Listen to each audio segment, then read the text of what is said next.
UPI system की जब शुरुआत हुई थी तो सभी के लिए इसे अडॉप्ट करना काफ़ी मुश्किल था, लेकिन अब चाय से लेकर लाखों के कारोबार तक यूपीआई पेमेंट्स का इस्तेमाल हो रहा है और लोग बिना झिझक के, बिना डर के यूपीआई पेमेंट्स कर रहे हैं। लेकिन इस सफ़र की शुरुआत कैसे हुई, ये सफ़र अब कहाँ तक पहुँचा है और साल दर साल इसमें किस तरीके से बदलाव आए हैं, चलिए इसको समझते हैं। तो सबसे पहले बात करते हैं कि आखिर ये शुरुआत हुई कैसे। देखिए, शुरुआत छोटी ज़रूर थी, लेकिन ये डिजिटल क्रांति के रूप में अब पूरे देश में फैल चुकी है और यूपीआई सिस्टम की तारीफ जो है वो ना सिर्फ भारत में हो रही है बल्कि बाहर भी हो रही है।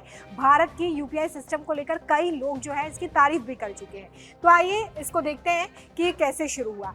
तो 2016-17 की अगर हम बात करें तो यूपीआई से सिर्फ 1.78 करोड़ सालाना ट्रांजैक्शन हुआ करते थे। ये नंबर देखने में काफ़ी छोटा है और ये बताता है कि लोग उस वक्त डिजिटल पेमेंट्स को लेकर उतने हैंडी नहीं थे, या आप कह सकते हैं कि बहुत झिझक के साथ लोग डिजिटल पेमेंट करते थे। उन्हें लगता था कि कहीं उनका पैसा फंस ना जाए, किसी और के अकाउंट में ना चला जाए, कहीं ऐसा ना हो कि उनका पैसा अगर फंस गया तो वापस ही ना मिले। तो ये झिझक थी जिसकी वजह से यूपीआई ट्रांजैक्शन का ये जो आंकड़ा है आप देख रहे हैं ये बड़ा छोटा था।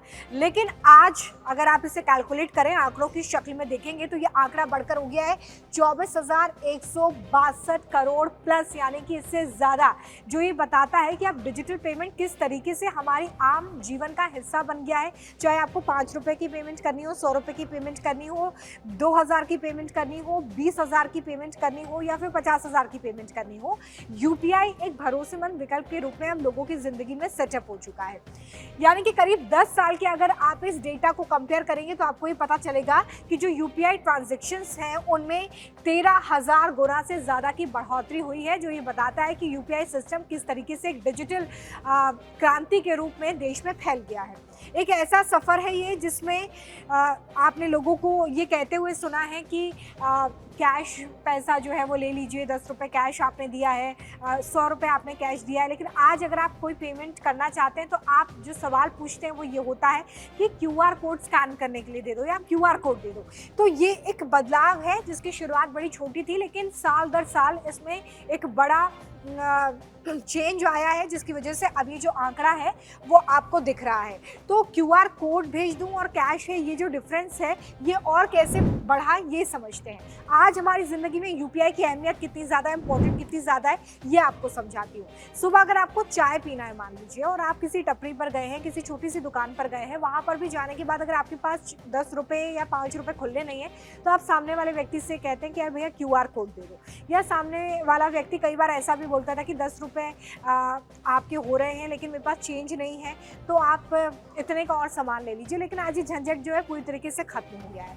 सब्जी वाले की दुकान पर जाइए, चाहे आप किसी भी मीन्स ऑफ ट्रांसपोर्ट से कम्युनिकेट कर रहे हो, कम्यूट कर रहे हो, तो भी आप यहाँ पर यूपीआई पेमेंट्स का आसानी से इस्तेमाल कर पाते हैं। इसके अलावा छोटे दुकानदार से लेकर बड़े कारोबारी तक आज यूपीआई पेमेंट्स का इस्तेमाल कर रहे हैं।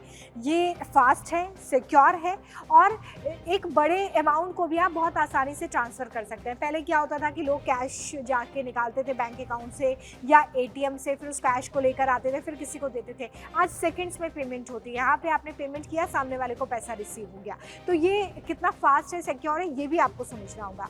आज देखिए, यूपीआई पेमेंट सिर्फ तरीका नहीं है, रोज़मर्रा की ज़िंदगी का हिस्सा बन चुका है। जुलाई 2026 में एक ही महीने में 2,366 करोड़ ट्रांजेक्शन्स हुए हैं। ये सिर्फ एक महीने का रिकॉर्ड है, ये 2026 के एक महीने का रिकॉर्ड मैं आपको बता रही हूँ, लेकिन साल और महीने के हिसाब से जब आप इस आंकड़े को देखेंगे तो ये अपने आप में बहुत बड़ा हो जाता है। तो यूपीआई पेमेंट हमारी ज़िंदगी में छोटी से छोटी चीज़ और बड़ी से बड़ी चीज़ के लिए एक बहुत ही फास्ट और सिक्योर माध्यम बन गया है।